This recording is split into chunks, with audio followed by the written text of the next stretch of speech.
जय श्री राम।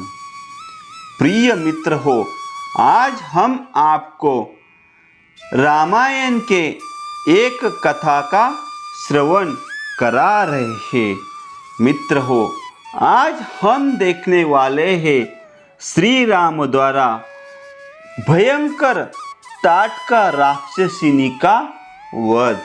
मित्र हो, इस अध्याय को शुरू करने से पहले कमेंट में जय श्री राम ऐसा लिखकर चैनल को सब्सक्राइब कीजिए।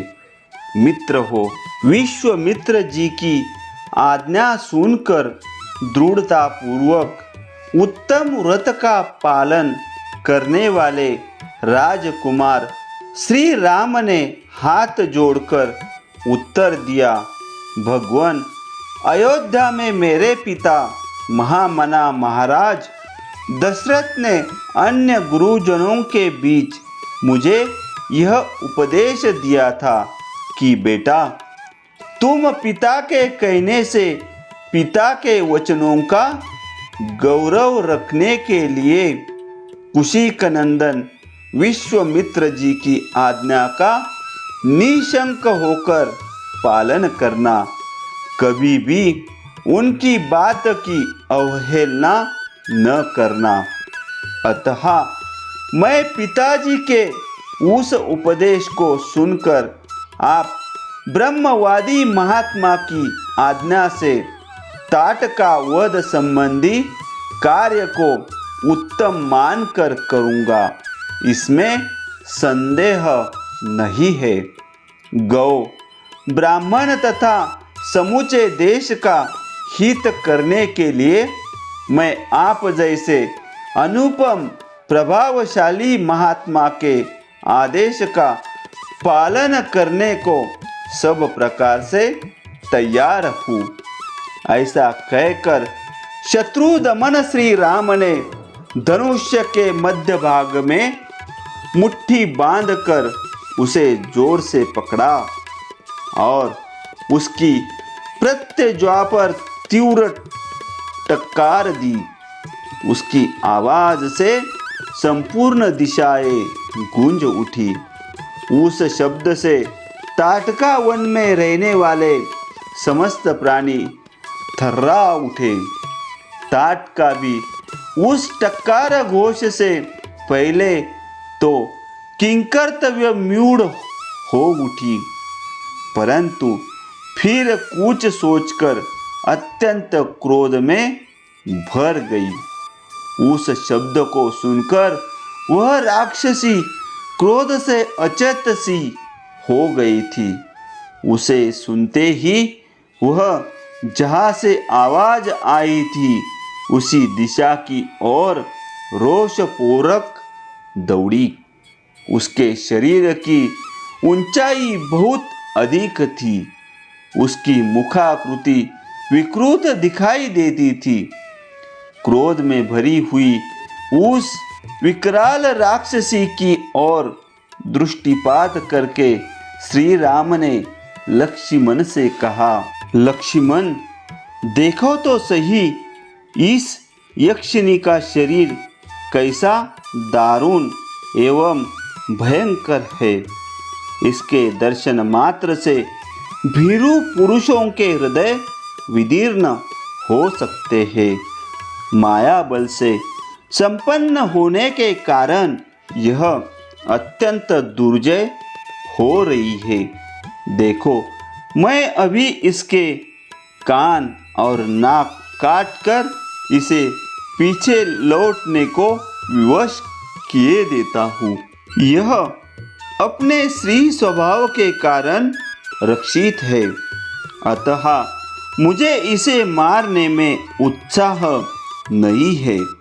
मेरा विचार यह है कि मैं इसके बल, पराक्रम तथा गमन शक्ति को नष्ट कर दूं, अर्थात इसके हाथ पैर काट डालूं। श्री राम इस प्रकार कह ही रहे थे कि क्रोध से अचेत हुई ताटका वहाँ आ पहुँची और एक भाव उठाकर गर्जना करते हुए उन्हीं की ओर झपटी। यह देख ब्रह्मर्षि विश्वामित्र ने अपने हुंकार के द्वारा उसे डांट कर कहा, रघुकुल के इन दोनों राजकुमारों का कल्याण हो, इनकी विजय हो। तब ताटका ने उन दोनों रघुवंशी वीरों पर भयंकर धूल उड़ाना आरंभ किया। वहाँ धूल का विशाल बादल सा छा गया। उसके द्वारा उसने श्री राम और लक्ष्मण को 2 घड़ी तक मोह में डाल दिया। तत्पश्चात माया का आश्रय लेकर वह उन दोनों भाइयों पर पत्थरों की बड़ी भारी वर्षा करने लगी। यह देख रघुनाथ जी उस पर कुपित हो उठे।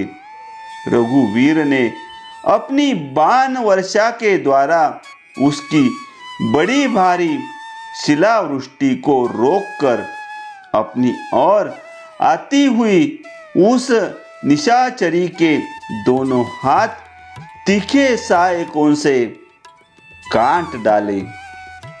दोनों भुजाएं कट जाने से थकी हुई ताटका उनके निकट खड़ी होकर जोर जोर से गर्जना करने लगी।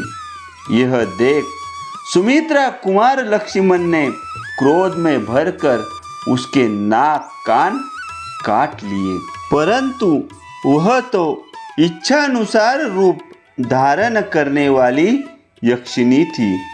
अतः अनेक प्रकार के रूप बनाकर अपनी माया से श्री राम और लक्ष्मण को मोह में डालती हुई अदृश्य हो गई।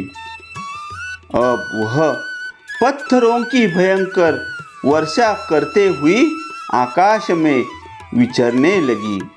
श्री राम और लक्ष्मण पर चारों ओर से प्रस्तरों की वृष्टि होती देख तेजस्वी गादीनंदन विश्वामित्र ने इस प्रकार कहा, श्री राम, उसके ऊपर तुम्हारा दया करना व्यर्थ है।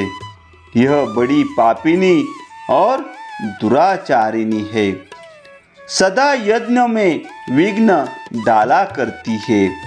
यह अपनी माया से पुनः प्रबल हो उठे, इसके पहले ही इसे मार डालो। अभी संध्या काल आना चाहता है, इसके पहले ही यह कार्य हो जाना चाहिए, क्योंकि संध्या के समय राक्षस दुर्जय हो जाते हैं। विश्वामित्र जी के ऐसा कहने पर श्री राम ने शब्दवेदी बाण चलाने की शक्ति का परिचय देते हुए बाण मारकर प्रस्तरों की वर्षा करने वाली उस यक्षिणी को सब ओर से अवरुद्ध कर दिया। उसके बाण समूह से घिर जाने पर माया बल से युक्त वह यक्षिणी जोर जोर से गर्जना करती हुई श्री राम और लक्ष्मण के ऊपर टूट पड़ी। उसे चलाए हुए इंद्र के वज्र की भांति वेग से आती देख श्री राम ने एक बाण मारकर उसकी छाती चीर डाली। तब ताटका पृथ्वी पर गिरी और मर गई। उस भयंकर राक्षसी को मारी गई देख देवराज इंद्र तथा देवताओं ने श्री राम को साधुवाद देते हुए उनकी सराहना की। उस समय सहस्त्रलोचन इंद्र तथा समस्त देवताओं ने अत्यंत प्रसन्न एवं हर्षोत्फुल्ल होकर विश्वामित्र जी से कहा, मुनिवर, कुशिक नंदन, आपका कल्याण हो। आपने इस कार्य से इंद्र सहित संपूर्ण देवताओं को संतुष्ट किया है। अब रघुकुल तिलक श्री राम पर आप अपना स्नेह प्रकट कीजिए। ब्राह्मण प्रजापति कृशाश्व के अस्त्र रूपधारी पुत्रों को, जो सत्य पराक्रमी तथा तपोबल से संपन्न है, श्री राम को समर्पित कीजिए। विप्रवर, ये आपके अस्त्रदान के सुयोग्य पात्र है तथा आपके अनुसरण में तत्पर रहते हैं। राजकुमार, श्री राम के द्वारा देवताओं का महान कार्य संपन्न होने वाला है। ऐसा कहकर सभी देवता विश्वामित्र जी की प्रशंसा करते हुए प्रसन्नतापूर्वक आकाश मार्ग से चले गए। तत्पश्चात संध्या हो गई। तदनंतर ताटका वध से संतुष्ट हुए मुनिवर विश्वामित्र ने श्री रामचंद्र जी का मस्तक सूंघकर उनसे यह बात कही। शुभ दर्शन राम, आज की रात में हम लोग यही निवास करें। कल सवेरे अपने आश्रम पर चलेंगे। विश्वामित्र जी की यह बात सुनकर दशरथ कुमार श्री राम बड़े प्रसन्न हुए। उन्होंने ताटका वन में रहकर वह रात्रि बड़े सुख से व्यतीत की।